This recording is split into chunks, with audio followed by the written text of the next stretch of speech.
கண் இரத்த தான இயக்கம் இணைந்து நடத்தும் 76வது சுதந்திர தினத்தின் மாபெரும் இரத்த தான முகாம் IMA மருத்துவமனைக்கு வழங்குகிறோம். இது 13வது ஆண்டு முக்கணி மனிதநேய அறக்கட்டளையினுடைய விழா. எங்களது கோவை நண்பர்கள் இரத்த தான இயக்கம் 33வது ஆண்டு விழா. 1991 ஆரம்பித்தோம். இதுவரை 94 முறை இரத்த தானம் செய்துள்ளேன். 3 லட்சம் உயிர்களை இதுவரை இரத்த தானத்தின் மூலியமாக காப்பாற்றியுள்ளோம். ஒவ்வொரு முகாம்லையும் சுமார் 35லிருந்து 40 பேர் கலந்துக்குவாங்க. இது என்னுடைய 250வது முகாம். ராஜா, கோவை நண்பர்கள் இரத்த தான இயக்கத்தினுடைய நிறுவனர் தலைவர்.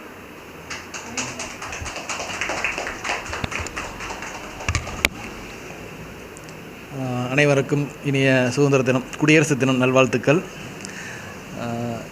முக்கணி மனிதநேய அறக்கட்டளை பார்த்திங்கன்னா கிட்டத்தட்ட 12 வருஷமாக பல்வேறு சமூக பணிகள் பண்ணிட்டு வரோம். தனிப்பட்ட முறையாக ஹாஸ்பிட்டலில் நாங்கள் ரத்த தான முகாம் நடத்திட்டுருக்கோம். முதலாக இன்றைக்கி இந்த குடியரசு தினம் முன்னிட்டு ஒரு கேம்ப் நடத்தலாம்னு பிளான் பண்ணி இன்றைக்கி நடத்திட்டுருக்கோம்.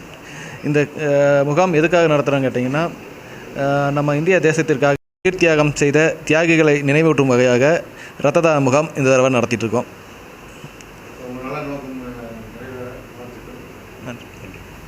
IMA ரத்த வங்கி மூலமாக நாங்கள் இங்கே குனிமுத்தூர் சைடில் ப்ளட் டொனேஷன் கேம்ப் பண்ணுறாங்க.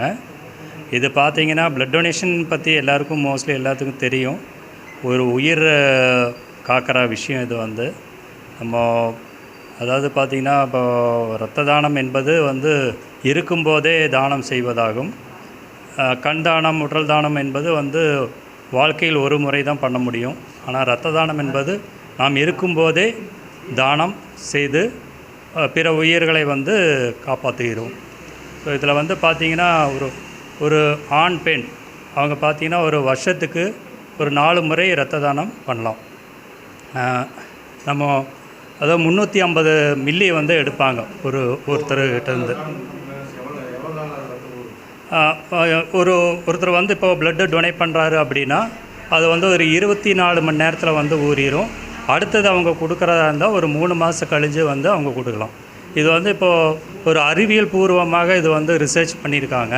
என்ன அப்படின்னா, இரத்த தானம் வழங்குவதால் அவங்களுக்கு இந்த ஹார்ட் அட்டாக்கு, அப்புறம் இந்த ஸ்ட்ரோக்கு, வலிப்புன்னு சொல்லுவாங்க, அதெல்லாம் ரொம்ப கம்மியாகும்னு சொல்லியிருக்காங்க.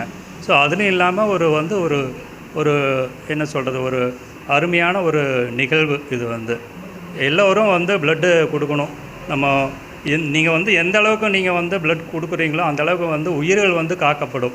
இது இப்போ பார்த்தீங்கன்னா இப்போ நிறையா ஆக்சிடெண்ட் வருது. அதேமாரி சர்ஜரிஸ் எல்லாம் நிறைய பண்ணுறாங்க. ஸோ அதுக்கெல்லாம் தேவை ரத்தம். அந்த ரத்தம் எப்படி கிடைக்கிது அப்படின்னா யாராவது கொடுத்தா தான் உண்டு. இது நம்ம போய் கடையில் போய் வாங்குற மாதிரி சமாச்சாரம் கிடையாது. இது யாராவது கொடுத்தா தான் உண்டு. அது பார்த்திங்கன்னா 18 வயசுலேருந்து 65 வயசு வரைக்கும் யார் வேணால் கொடுக்கலாம். இதில் இன்னொன்று இருக்குது. இதில் நம்ம